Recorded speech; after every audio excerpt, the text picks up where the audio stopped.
Pernah tak kita terfikir yang Al-Quran ni bukan sekadar kitab untuk kita baca dan dapat pahala?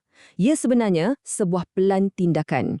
Jadi, hari ini kita akan bedah siasat juzuk 28 dan kita akan lihat bagaimana surah-surah dari Al-Mujadilah sampailah ke At-Tahrim, terutamanya melalui tafsir Ibn Kathir, sebenarnya memberikan kita satu blueprint yang sangat lengkap untuk bina sebuah masyarakat yang adil dan juga kukuh. Soalannya mudah je. Macam mana kita nak bina sebuah masyarakat yang betul-betul kuat? Maksud saya, kuat dari sekecil-kecil unit iaitu keluarga sampailah ke peringkat antarabangsa iaitu dasar luarnya. Dan jawapannya yang sangat menarik ada dalam juzuk 28. Juzuk yang diturunkan di Madinah ni seolah-olah menjawab cabaran ni secara langsung. Jom kita tengok sama-sama.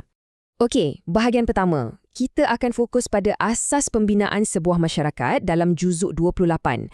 Dan bila kita cakap pasal asas, semestinya kita kena mula dari batu-bata yang pertama kan, iaitu keluarga. Sebab dari sinilah semuanya bermula. Dalam Islam, hal ehwal rumah tangga ni bukan benda remeh tau. Al-Quran letakkan garis panduan yang sangat jelas dan terperinci. Kenapa? Sebab kestabilan dalam rumah itulah cerminan kestabilan masyarakat. Kalau rumah tangga goyah, masyarakat pun akan terkesan. Dan Al-Quran tak lari dari isu-isu yang sukar, macam perceraian. Contohnya, surah At-Talaq yang digelar surah An-Nisa yang kecil. Dalam surah ni, Allah jelaskan satu persatu tentang hukum talak, tempoh iddah, sampailah bab nafkah. Ini bukan sekadar peraturannya, ini sebenarnya satu revolusi sosial pada zaman itu yang melindungi hak dan maruah semua orang, terutamanya wanita, walaupun ketika hubungan perkahwinan tu dah tak dapat diselamatkan lagi. Kemudian, dalam surah At-Tahrim, Allah bagi kita dua contoh yang sangat-sangat kontras. Di satu pihak, kita ada isteri Nabi Nuh dan Nabi Lut. Ini amaran untuk kita. Kekufuran tu boleh wujud walaupun duduk serumah dengan seorang Nabi. Tapi di pihak yang lain, kita ada Asiyah dan Maryam. Mereka ni pula jadi inspirasi. Iman boleh tetap subur walaupun dikelilingi kezaliman dan tekanan. Mesejnya jelas sangat. Iman adalah pilihan pribadi kita sendiri. Baiklah, bahagian kedua, adab dalam komuniti. Okey, kita dah settle bab keluarga, sekarang kita keluar sikit dari rumah, kita masuk ke ruang awam. Lepas asas keluarga dah kukuh, Al-Quran bawa kita ke peringkat seterusnya. Macam mana kita nak berinteraksi sesama kita sebagai satu komuniti.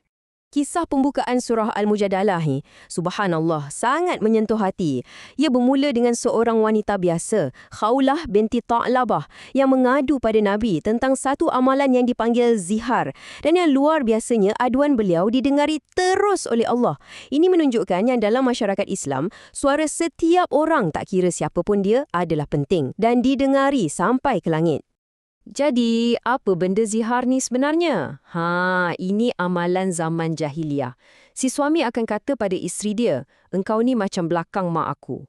Bunyinya pelik kan? Tapi kesannya, si isteri tu tergantung. Dia bukan isteri, tapi bukan janda juga. Terabai macam tu je. Islam datang dan terus hapuskan amalan yang zalim ni.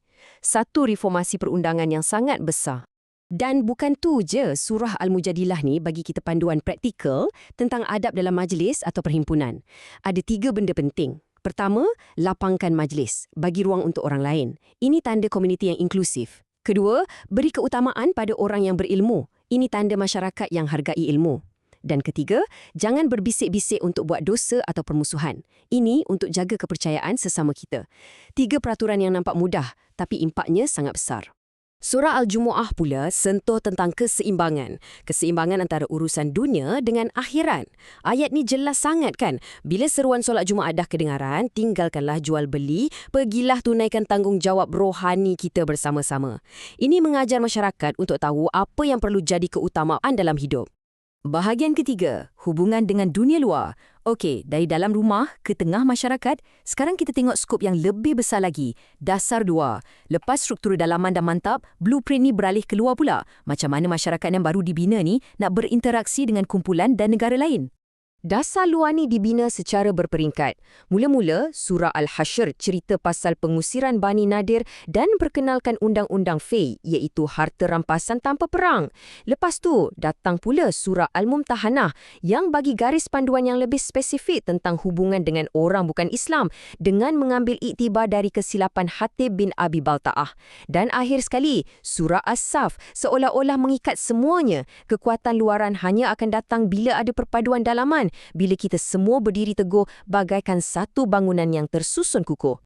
Tapi kan, selalunya ancaman paling bahaya bukan datang dari luar, tapi dari dalam. Sebab tu, surah Al-Munafikun didedahkan. Surah ni bongkar sifat-sifat orang munafik dengan sangat jelas, mulut kata beriman tapi hati menolak.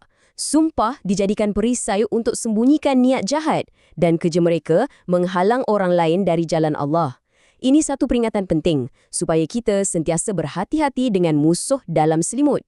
Bahagian 4, dan ini sangat penting, prinsip utama dan relevansinya. Okey, kita dah bincang semua panduan tadi, tapi mesti ada yang tertanya-tanya kan? Macam mana kita boleh begitu yakin dengan semua penjelasan ni?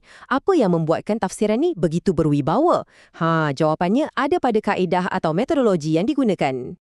Kenapa bila sebut pasal tafsir, nama Ibnu Kathir tu sentiasa jadi rujukan utama? Sebabnya mudah.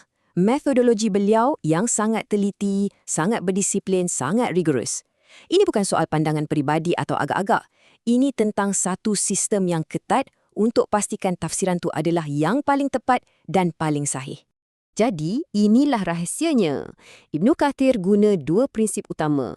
Yang pertama, dan ini kaedah yang paling tinggi, ialah mentafsir Al-Quran dengan Al-Quran. Maksudnya, satu ayat tu dijelaskan oleh ayat yang lain dalam Al-Quran sendiri. Yang kedua, beliau gunakan hadis-hadis yang sahih untuk terangkan maksud ayat.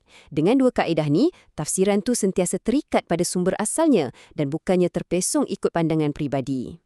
Dan selepas semua undang-undang, semua panduan, kita kembali semula kepada satu janji yang sangat indah dalam surah At-Talaq. Ayat ni seolah-olah merumuskan segalanya.